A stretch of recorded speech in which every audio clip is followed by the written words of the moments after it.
The Jewel of the Maldives Part 3. Chapter 8, A Storm Rolls In. The storm announced itself the way all tropical storms did, slowly, then all at once. That morning, the sky had turned a deep, ugly blue. Not grey. Not cloudy. Blue, like a bruise spreading across the horizon. The breeze picked up by noon, carrying that sharp, metallic scent of lightning long before a drop of rain had fallen. By the time Gemma finished her second solo dive of the day, the wind was tearing across the lagoon in jagged bursts, sending sand spinning through the air like glass powder. The island staff had gone into their quiet efficiency mode, closing shutters, securing furniture, pulling guests indoors without ever raising their voices. No one panicked. But everyone moved like they'd done this before. Gemma returned to her bungalow just as the first heavy drops began to fall. She had barely kicked off her fins before the resort comms system lit up. Storm protocol in effect. Stay indoors. Last call for transfers has been suspended. All inter-island ferries grounded. Estimated storm window, 16-20 hours. Well, that settled that. She peeled off her wetsuit, threw a towel over her hair, and grabbed a protein bar from the mini-fridge. Her hands were still shaking from the dive, not from nerves, but adrenaline. She'd found nothing today, again. Just more reef, more coral, more long stretches of empty sand. No ring. No signal. No Roman. He hadn't joined her on either dive. He hadn't messaged. He hadn't even been seen. The rain came down in sheets by mid-afternoon, flattening the ocean into a churning grey soup. Palms bent sideways. The sky vanished into water. And then came the knock. Not loud. Not urgent. Just, unexpected. Gemma froze halfway through drying her hair, towel still wrapped like a turban. She padded barefoot to the door, expecting maybe a staff member, or Elise, with one of her not-quite smiles and a clipped directive. It was Roman. Soaked through. White linen shirt clinging to his chest, curls plastered to his forehead, barefoot and unreadable. "Your power will cut out," he said. They routed emergency backup to the West Villas. "Yours isn't on the grid." Gemma blinked. "So you're warning me?" "I'm inviting you." She stared at him. Into the storm. Into a room with lights. Same thing, apparently. She followed him barefoot across the boardwalk, the rain warm but relentless. They reached his villa, the same one he always disappeared into, and stepped inside. It was quiet. Dim. Cool. Like it hadn't been lived in for weeks, yet somehow wasn't messy at all. Roman grabbed 2 towels from a bench near the door and handed her one. Then he stripped off his shirt, toweling his hair like he'd done it 1,000 times. Gemma tried not to stare. It was impossible not to notice the pale scars that crossed his shoulder and ribs, thin, healed long ago, but deliberate. Accidents. Fights. History. Nothing about them said yacht accident. He caught her gaze, briefly. Wreck dive. Years ago. Bad ascent. Gemma nodded once. You lived. That's something. He didn't smile, but he didn't look away. They ended up in his kitchen, open concept, high ceilings, storm shutters half drawn. Candles already lit on the counter. A bottle of rum open beside a half-used lime. Roman poured them both a glass. No wine tonight. No fancy menu. Just rum, stormlight, and too much silence. Gemma sipped hers slowly, trying to read the room. You didn't dive today, she said finally. He shook his head. Didn't feel like it. You always feel like it. Not today. Why? Roman paused, then said quietly. Sometimes the ocean answers with silence. Gemma studied him. Is that what you're afraid of? She asked. Silence. He looked at her, and something in his face softened. Not afraid, he said. Just tired of pretending it says more than it does. The lights flickered once, then died completely. No hum of AC. No ambient track. Just the storm outside, wind whistling through the beams, rain hammering the shutters like fists. Gemma didn't flinch. Roman grabbed a hurricane lantern from a low cabinet and lit it with a practiced flick. The flame cast long, golden shadows across his jawline, the gleam of his collarbone, the faint tension in his shoulders. She sat on the floor near the couch, cross-legged, her drink still in hand. He sank into the armchair across from her, arms resting on his knees. It wasn't romantic. Not yet. It was intimate. In the quietest possible way. I used to like storms, he said after a while. When I was a kid. We'd lose power for hours. I thought it was magic, how everything went quiet and the grown-ups had to stop pretending they weren't tired. She smiled faintly. And now? Now it just ruins things. He looked down at his hands, then back up at her. I wasn't angry when you lost the ring. Gemma stiffened slightly. You didn't look thrilled. I was annoyed. At the circumstances. But not at you. Silence again. The kind of silence that invited truth into the room. I thought it was a test, she said finally. The way you watched me. Like you were waiting for something. I was, he said.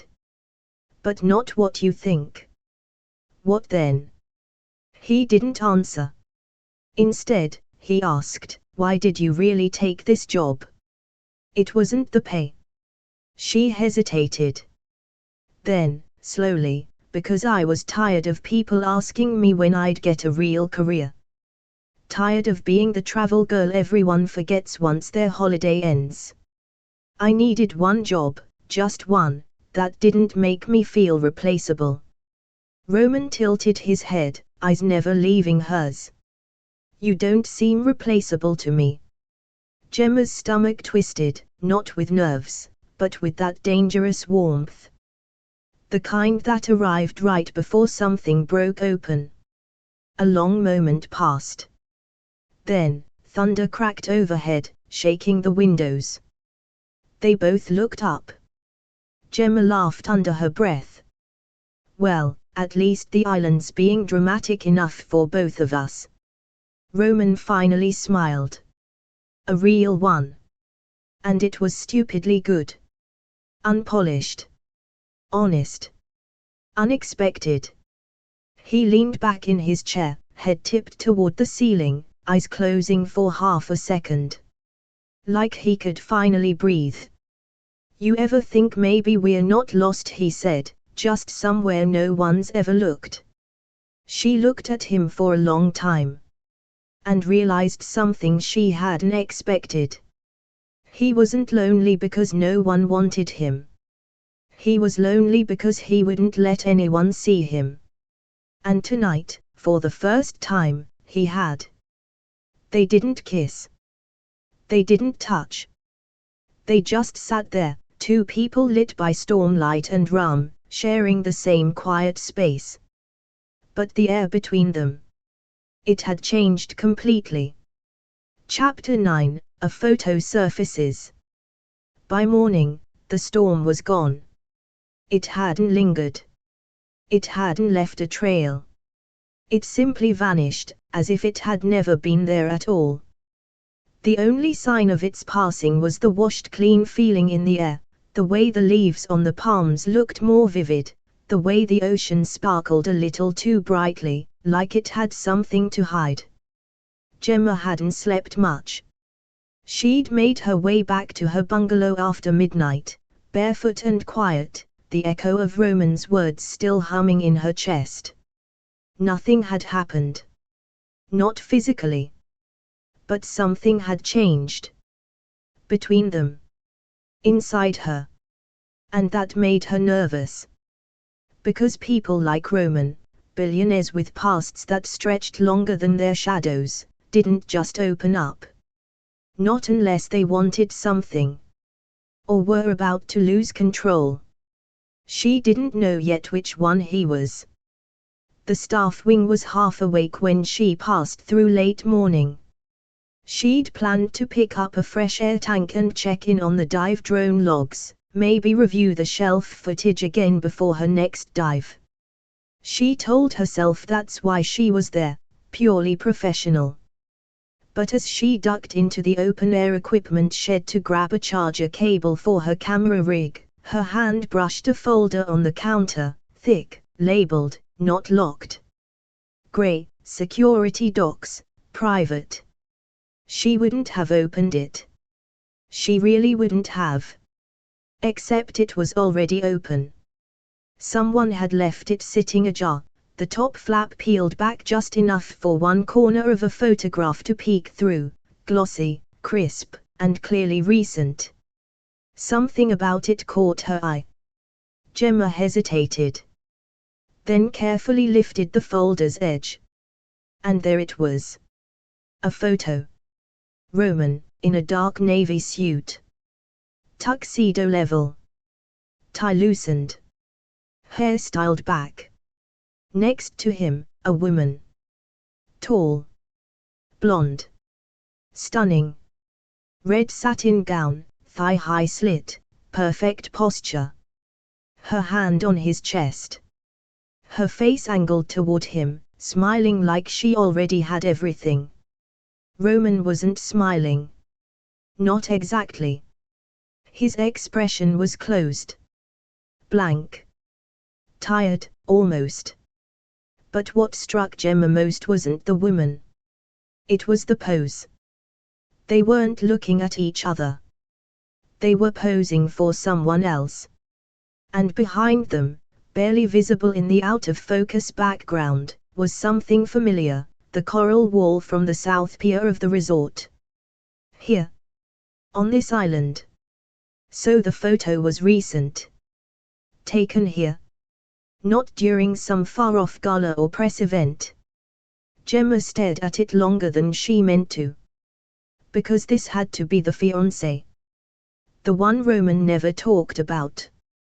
The one the ring was meant for. But why wasn't there a frame? A mention. A trace of her in the villa. And why did Roman look like he didn't even know he was being touched? She heard footsteps and snapped the folder shut fast, heart ticking up. A housekeeper passed by the door, pushing a cart of laundered towels. Didn't even glance her way. Gemma slipped the charger cord into her bag and backed out of the shed, trying to breathe like nothing was off. Back in her bungalow, she set the photo in her mind beside last night's stormlight version of Roman, barefoot, laughing quietly, looking at her like she was the only one in the room. Was that all just performance? Was she just next on some list of women who got invited? She didn't want to go there. Not yet. Not when something inside her had finally started to uncoil after years of keeping her guard up. But she couldn't shake the unease. There was something too polished about the photo. Too stiff. Too staged. And Roman, for all his walls and warnings, didn't strike her as someone who played house for the camera. He didn't pretend well. Not in the water. Not in the storm. And definitely not in that chair, across from her, rum in hand, telling her that silence didn't scare him anymore. So what was that photo? Marketing? A cover story? Or something else? She pulled out her dive log and flipped to the last page. Instead of writing notes, she drew the photo from memory, the dress, the posture, the angle. Then she added a new line beneath it, scribbled in the corner. If that's the fiancé, why doesn't he talk about her? The island was quieter that afternoon. Fewer guests were wandering the beach. The water was still, recovering. The tide had pulled out, leaving damp sand and abandoned beach chairs. Everything looked slightly off-kilter, like the storm had shifted the island 1 inch left and nobody had noticed yet. Gemma walked the South Pier just before sunset. The coral wall in the photo stood out immediately, same cracks, same curve of stone. There'd be no mistaking it. This was the backdrop. She ran her fingers along the edge of the wall. Cool. Clean. No remnants of a red dress or camera crew. She was about to turn away when a soft voice cut through the breeze. You're not the first one to look at that wall. Gemma turned sharply. Elise.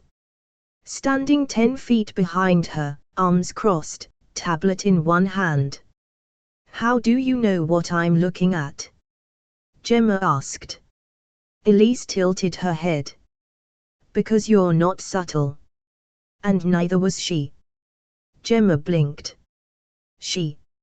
Elise stepped forward, not close enough to be a threat. Just close enough to make her point. You saw the photo, she said, not even pretending. Everyone sees it eventually. You think you're finding something he forgot. But Roman never forgets anything. He leaves things where people can find them. That's his game. Gemma didn't reply. Elise's voice softened just slightly, enough to land the blow. She was here for 2 weeks. Glamorous. Instagram perfect. Said all the right things. Called him grey like it was some nickname only she got to use. And then? Gemma asked. She left. Like the rest. He didn't follow. A gust of wind tugged at the hem of Gemma's dress. The sky behind Elise was painted in tangerine and blood orange. Was she really engaged to him, she asked. Elise's face was unreadable. Does it matter? Gemma stared at her. Yes. Elise looked away, out toward the water. Then ask him, she said. If you're brave enough. And then she turned and walked back toward the resort, heels clicking softly on the boards.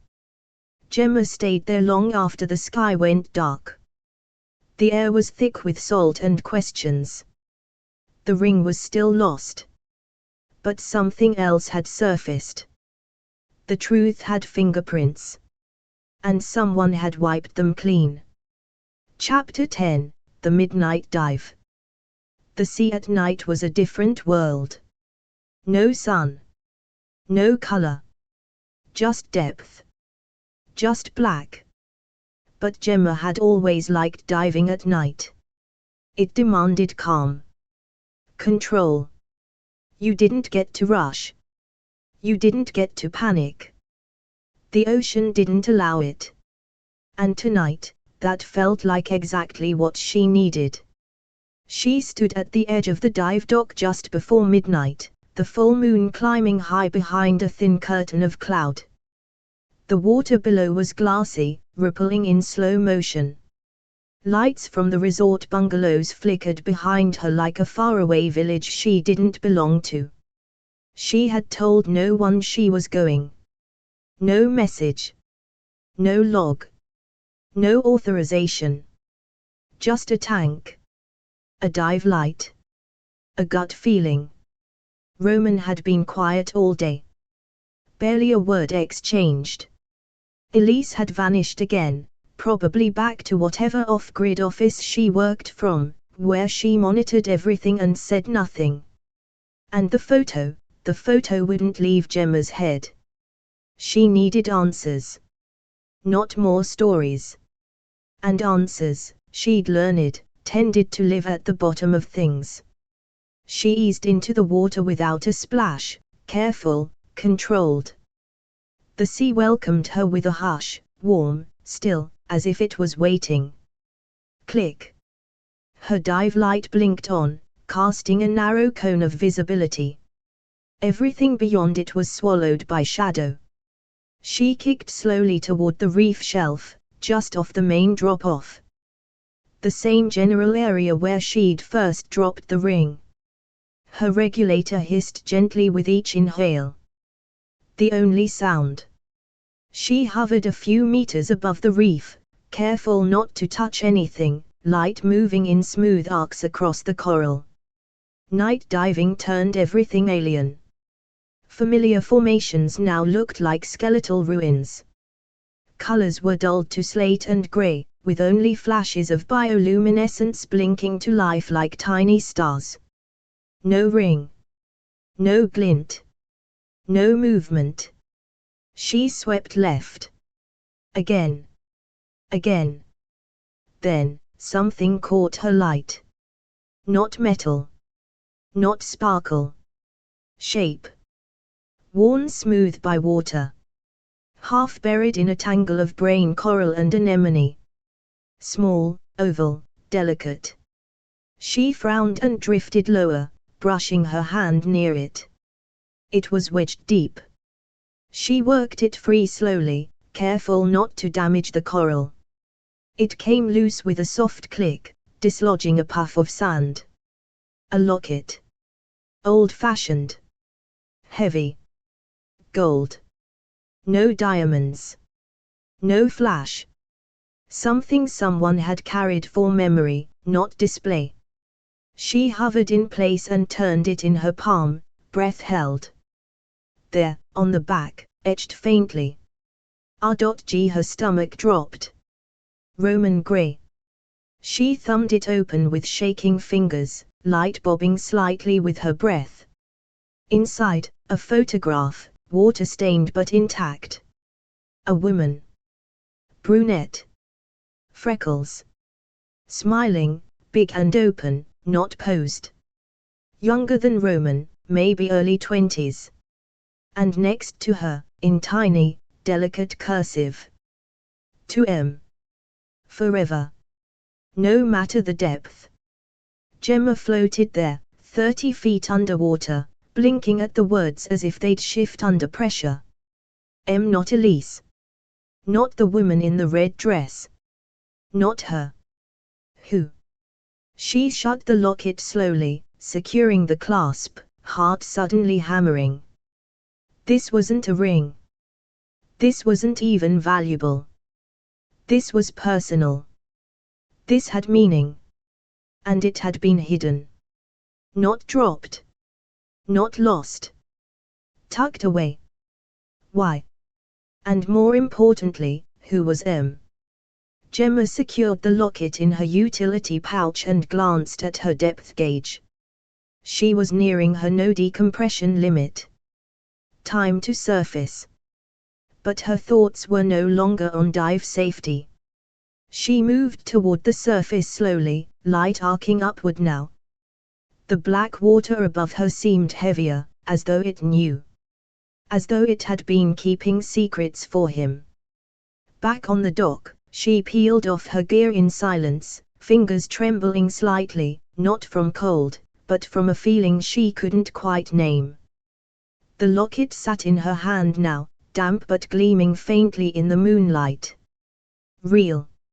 Solid. Undeniable. She sat on the edge of the dock in her wetsuit, bare feet dangling into the dark water, waves lapping gently against the wood. Not a ring. Not a clue. But something hidden. Something he didn't tell her about. And that changed everything. Roman Gray didn't forget things. And he didn't leave sentimental objects behind by accident. Later, in her bungalow, she placed the locket on the bedside table and stared at it like it might blink. To M forever. No matter the depth. Gemma had spent her life underwater. She knew depth. But this felt like falling through something else entirely.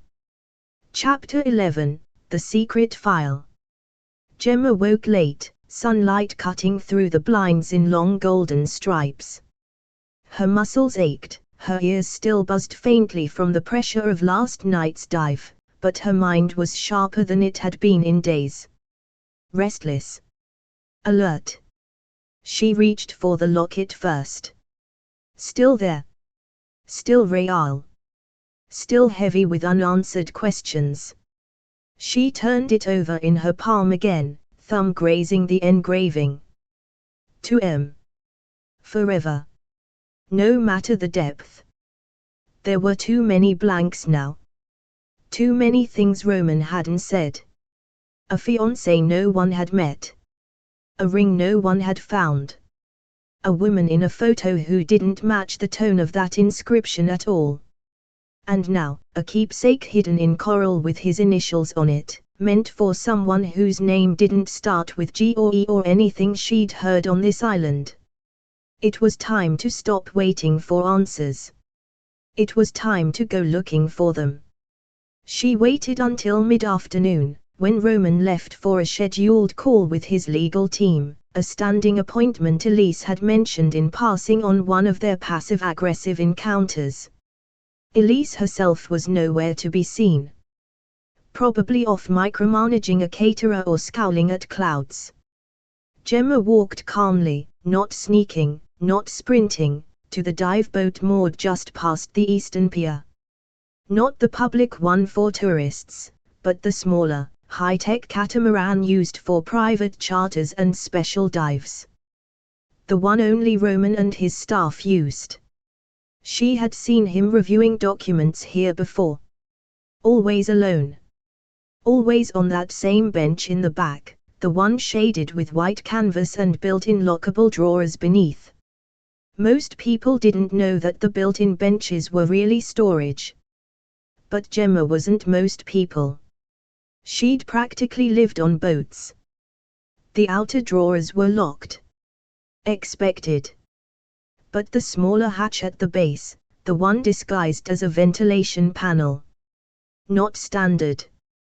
And not locked.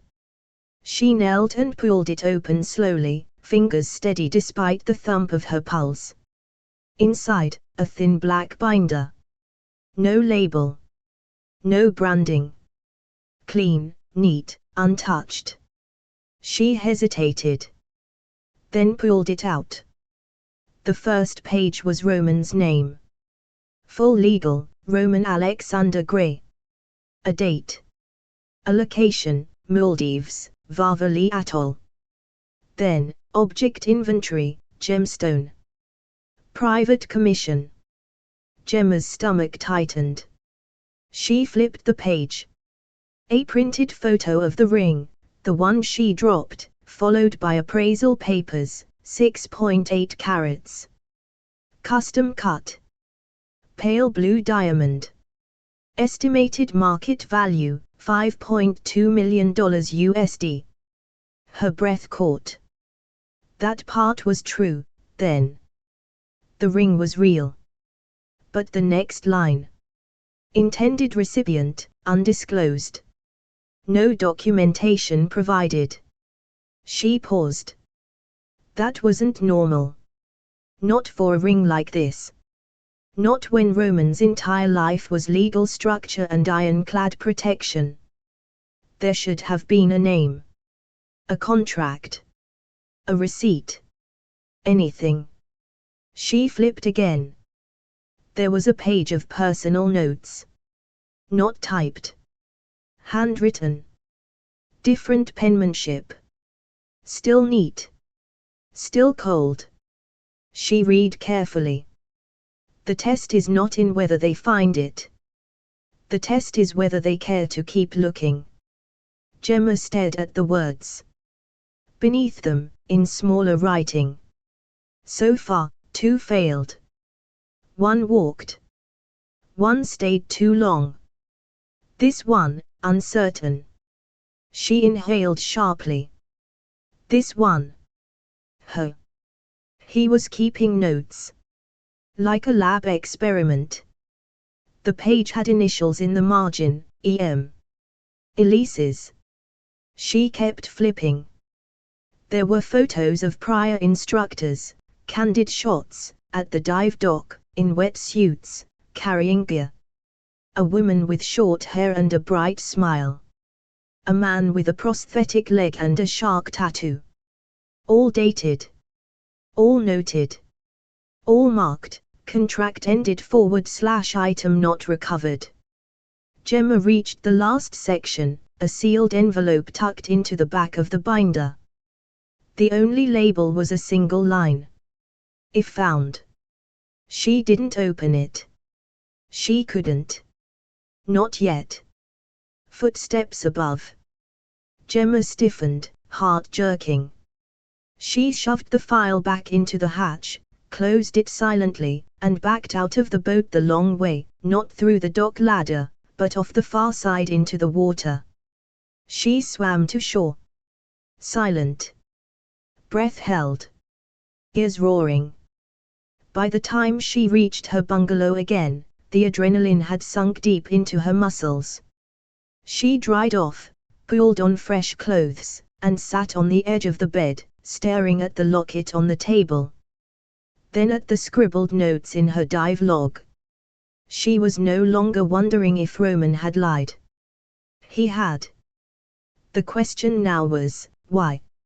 And worse, was she just part of another test? That night, she saw him at dinner, surrounded by investors, sipping wine like nothing was wrong, giving polite nods, occasional comments, perfectly Roman. Untouched. Unbothered. He glanced at her across the courtyard. Held eye contact for 2 seconds longer than he should have. Then looked away. Just like that. Gemma sat in the shadows and felt something shift in her chest, not anger. Not heartbreak. Not yet. Resolve. She wasn't leaving. Not until she knew the whole story. The ocean didn't give up secrets easily. Neither did Roman Gray. But she was a diver. And if he wanted to test who would keep looking, he'd picked the wrong woman. Thanks for listening to Billionaire Romance Stories, where love meets luxury in the most unexpected places. If you enjoyed this story, make sure to like, subscribe, and drop a comment. We love hearing your favorite twists and favorite theories. And don't forget to ring that bell, because in this world of yachts, secrets, and luxurious romance, the next story is always one click away.